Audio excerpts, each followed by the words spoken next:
I think the government has taken a very, very prudent step by reducing excise on petrol and diesel.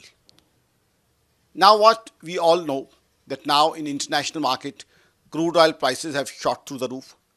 Plus, majorly we have to pay in dollars. Dollar is also around 94.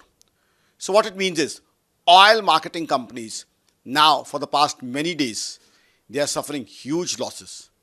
Now perhaps it's not possible for them to keep on bearing so huge losses. So now what I expect is now already since excise has been reduced, so hypothetically there would be a drop in petrol and diesel prices. Now what may happen is that oil marketing companies may perhaps increase the price of petrol and diesel by the amount which is the reduced excise, the amount which has been reduced equally or in the same amount, for the same amount, petrol and diesel prices may be increased. If it is done that way, I think that would be a huge relief for the common man.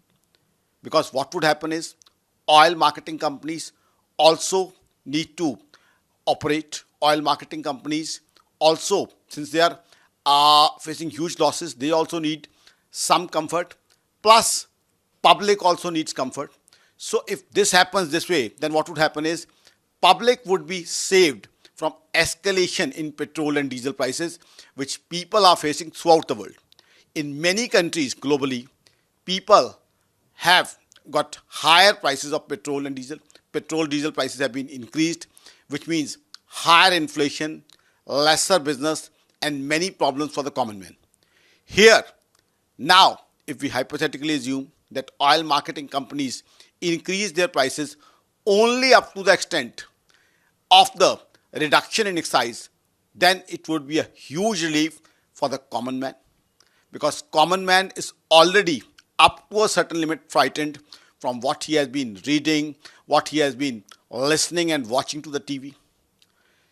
He already knows that because of Iran war, people globally are facing problems. He already knows LPG shortage is there. He has already heard many times that inflation is going to increase. He already knows that though Indian economy is doing very well, but we are a part of global economy, so we would also be up to some extent negatively impacted.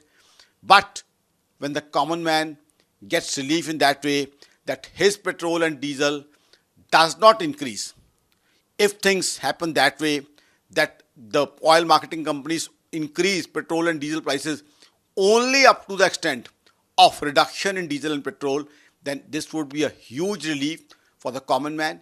And in a country like India, this would be prudent economics.